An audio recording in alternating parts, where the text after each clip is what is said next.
Thank you for watching this Workplace Learning Connection presentation. In this video, you will get a quick introduction to a variety of careers within the Information Solutions pathway. This pathway can be broken down into two career categories: Information Technology and Arts, Audiovisual Technology, and Communications.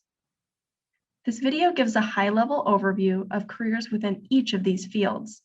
If any of these careers spark your interest, you can view the speaker's full presentation by going to our YouTube page, Workplace Learning Connection-Kirkwood. Let's start off by learning about careers in information technology, specifically about careers in computer science. So what does a software or computer science career mean? So you're solving problems, whether it is boredom, and creating video games, whether it is communication, creating websites to promote a product or so people can buy things, whether it is making things secure through cybersecurity and protecting things. They're all about solving problems and creating a better world. Every single company has problems that computers can solve. And so every company needs someone in software development. These are a couple of stats in Iowa, so these get updated monthly. And right now, Iowa has about almost 3,500 open computing jobs in many different industries. Also notice, if you've taken any sort of math class, that there are not enough computer science graduates in Iowa to fill all of those jobs. So it's definitely something that's in demand. And if you look at all of the states across the United States and even the global market, there are not enough people in these fields to fill all of the jobs that are open. And that's just going to continue to be a problem. So where do we see these professions in Iowa? You might be thinking, okay, computer science sounds interesting, but what do these jobs actually look like? What are they called? They're software developers, IT help desk support, web designers, computer hardware engineers, database administrators, and information security analysts. Another pivotal area within computer science is IT infrastructure. IT infrastructure refers to the system of hardware, software, and network resources required to develop, deliver, monitor, support, and control business systems and IT-enabled processes. Let's hear a bit more about careers within this category. There are 5 areas or silos that make up my area of responsibility. And the first, servers and storage. The second area would be networking. Third, audio video. Another silo, telephony. Last but not least, kind of mixed in between those 4 primary areas, we're also responsible for VDI, or virtual desktop infrastructure. Security awareness in everything we do in all of those various different arenas is vital. Everybody on my team has to be proficient and aware of security threats and countermeasures. Let's talk a little bit about what it is not. Our primary job is not creating or modifying software code day in and day out. That is for application developers. When working in technology, and certainly when you are working within infrastructure, you may get a call in the middle of the night. There's an outage, something broke, a system is down, and you may be required to get up, plug in your laptop, go into the office, something like that, and start troubleshooting the problem so that you can get whatever system, whatever server, whatever application back up and running as quickly as possible. Looking ahead, your journey. Handful of things I recommend. Certainly, if you have computer science classes available at your school, check them out. Ask your guidance counselor or career counselor about job shadowing opportunities. It may teach you not only what you want to do, but also confirm what you don't want to do. Keep an eye open for internships or apprenticeships. Certainly, as you grow, technical certifications. Look at online learning. Of course, there's a multitude of various different options to learn things online. Those can then perpetuate into 2-year schooling or even a 4-year schooling, depending on which avenue you want to take. Now let's hear about careers in arts and communications from local professionals. Arts, audiovisual technology, and communication careers consist of designing and producing content. This can include multimedia content, graphic design, journalism, and entertainment services, including visual and performing arts. Let's start by looking at a career in communications. I'm the communication specialist at the Iowa Flood Center, so I serve as the liaison between our research engineers and scientists and students at the Iowa Flood Center and the work that they are doing and making sure that we get that information out to the hands of the different partners and stakeholder groups that we work with. So the work that I do is really focused on the education, the outreach, and the communications parts of the Iowa Flood Center.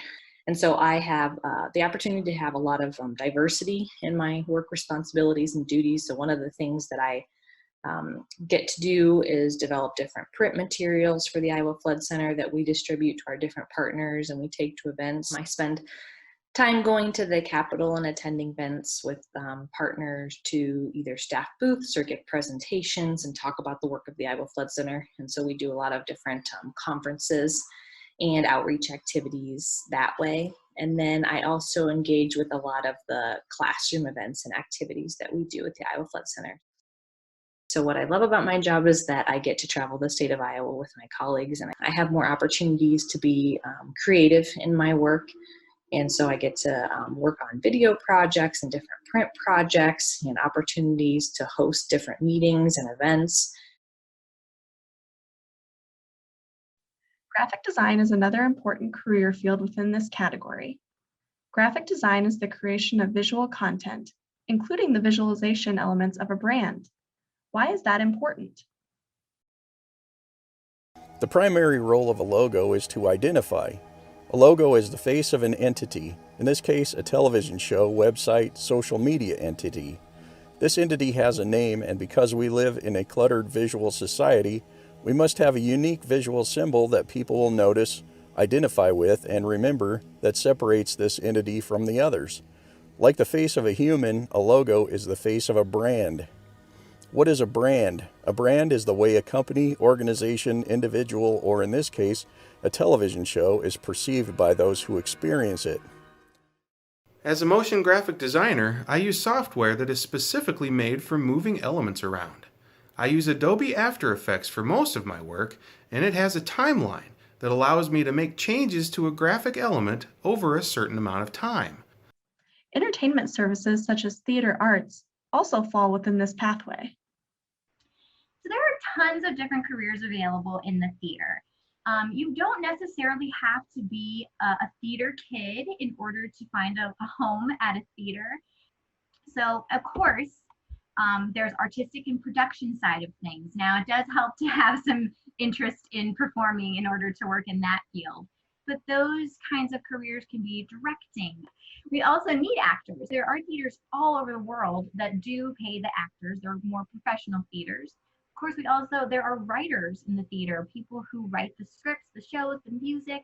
There are also stage managers who make sure that everything is running smoothly on and off the stage with the backstage crew as well. And so if you're organized and you like to tell people what to do, that's a great option for you.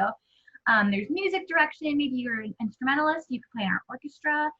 And we often need choreographers because we have dances in our musicals very often. So there's also a lot of design and technical skills that are needed in the theater.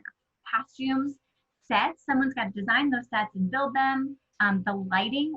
So it's a lot of skills, sometimes in math, in construction, a lot of hands-on kind of work. And of course, we also have education. It's so rewarding to teach younger generations about theater and the arts and what opportunities are there for them. Then there's what I do, which is fundraising. A lot of that is event planning. We plan fundraisers and I get to meet a lot of people. So that's a really neat part of my job. I also do a lot of writing. I have to write what are called grant proposals.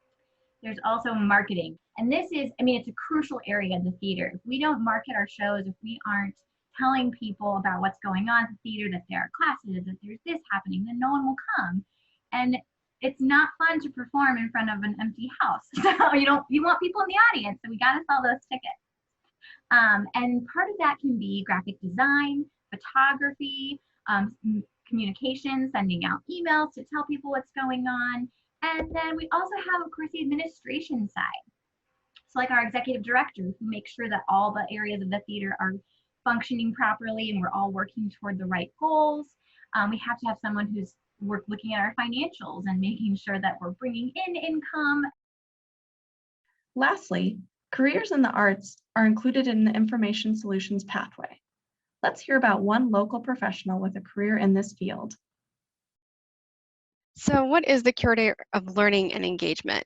You might be familiar with the term curator at a museum, and often what comes to mind is a curator of exhibitions. Often a curator will have a specific area that they're in charge of. It might be a medium, so a type of artwork. It might be a curator of paintings or prints and drawings, or it might be of a time period or a geographic area.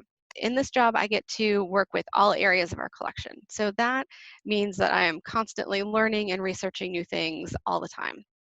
Some other things that I do are curate exhibitions with faculty. So this is an example that was up last year. This is an exhibition on Haitian art. So how did I get here? For me, this was a long process. It started with majoring in art history as an undergrad. Getting into that major, I knew I would probably need graduate work in order to work in the field. And that's definitely true. A lot of people who have an academic curator's position or work in education departments in museums will have PhDs. You'll often find people who have a master's, and then sometimes at the curatorial assistant level in those museums, you'll have people who have a bachelor's in art history or studio art or art education. Thank you for watching this video on potential careers within the Information Solutions pathway. This is not an inclusive list of all careers within this pathway, but we hope that one of the clips shown in this video may have sparked a potential career interest. If so, please visit our WLC YouTube channel by clicking the link in the video description, where you can view a library of all our career speaker recordings.